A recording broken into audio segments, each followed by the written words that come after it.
ಈ ಒಂದು ಪರಿಸರದಲ್ಲಿ ನಾಯಕ ನಟ ಅವರ ಅವರ ಹುಟ್ಟೂರಲ್ಲಿ ಹೆಚ್ಚಿನ ಚಿತ್ರೀಕರಣ ಆಗಿರ್ತದೆ. ಅದನ್ನು ಇಲ್ಲಿ ನಾವು ಗಮನಿಸ್ತಾ ಇರ್ತೇವೆ. ಅದರಲ್ಲಿ ಈ ಒಂದು ಏನು ಚಿತ್ರದಲ್ಲಿ ಒಂದು ನೇಮ ಅಂದರೆ ಕೋಲದ ಒಂದು ಚಿತ್ರೀಕರಣ ಆಗಿರುತ್ತದೆ.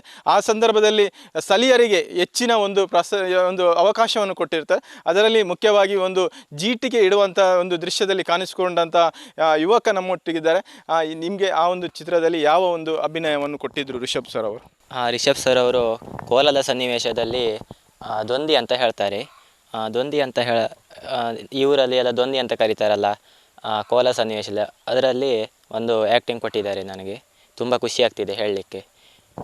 ಅದೇ ಪಾತ್ರ ಕೊಡಲಿಕ್ಕೆ ಕಾರಣ ಏನಿದೆ ನಿಮಗೆ? ಕಾರಣ ಏನಂದರೆ, ಇದು ನಮ್ಮ ಪಕ್ಕದ ಮನೆಯವರು ರಿಷಬ್ ಸರು, ನಮ್ಮ ಮನೆಯಲ್ಲಿ ಹತ್ತಿರದವರು. ನಾನು ಶೂಟಿಂಗ್ ಆಗುವಾಗ ಈ ಕಡೆ ಬಂದಿದ್ದೀನಿ ಒಂದು ಸಲ. ಆವಾಗ ಅವ್ರು ಹೇಳಿದರು, ಮಗ ನೀ ಇಲ್ಲಿ ಬಾ, ನಿನಗೊಂದು ಆ್ಯಕ್ಟಿಂಗ್ ಕೊಡ್ತೀನಿ ಅಂತ ಹೇಳಿದರು. ಆಗ ನಾನು ಹೋದೆ. ಆವಾಗ ಕೋಲ ಸನ್ನಿವೇಶದಲ್ಲಿ ನನಗೆ ಇದನ್ನು ಹಿಡ್ಕೊಂಡು ನಿಂತ್ಕೊಂಡಿರು ಇಲ್ಲಿ ಪಕ್ಕದಲ್ಲಿ ಅಂತ ಕೋಲ ಮಾಡ್ತಾರಲ್ಲ, ಅಲ್ಲಿ ನಾನೇ ಅದು ಆ್ಯಕ್ಟಿಂಗಲ್ಲಿ ಸಿನಿಮಾದಲ್ಲಿ ಕಾಣಿಸ್ಕೊಂಡಿದ್ದೀನಿ. ತುಂಬ ಖುಷಿ ಆಗ್ತಾಯಿದೆ. ನಾನು ಇದುವರೆಗೂ ಸಿನಿಮಾದಲ್ಲಿ ನಾನು ಇದ್ದೀನಂತ ನನಗೆ ಒಂಥರ ಹೆಮ್ಮೆ. ಸಿನಿಮಾದಲ್ಲಿ ಹೋಗ್ತೀನಂತ ನಾನು ಎಣಿಸ್ಕೊಂಡೇ ಇರಲಿಲ್ಲ. ತುಂಬ ಖುಷಿ ಆಗ್ತಾಯಿದೆ. ಎಲ್ಲಿ ನೋಡಿದರೂ ಕಾಂತಾರ.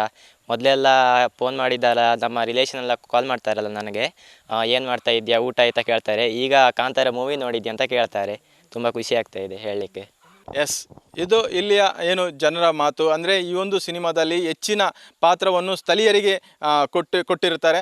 ಆದರೆ ಇಲ್ಲಿಯ ಜನರಿಗೆ ಈ ಒಂದು ಸಿನಿಮಾ ಒಂದು ತಮ್ಮ ಊರಿನ ಹೆಸರು ಎಲ್ಲ ಕಡೆ ಪ್ರಶಸ್ತಿವಂತಾಗಿದೆ. ಉಡುಪಿಯಿಂದ ಪ್ರಮೋದ್ ಸುವರ್ಣ, ನಮ್ಮ ಕುಡ್ಲ 24x7.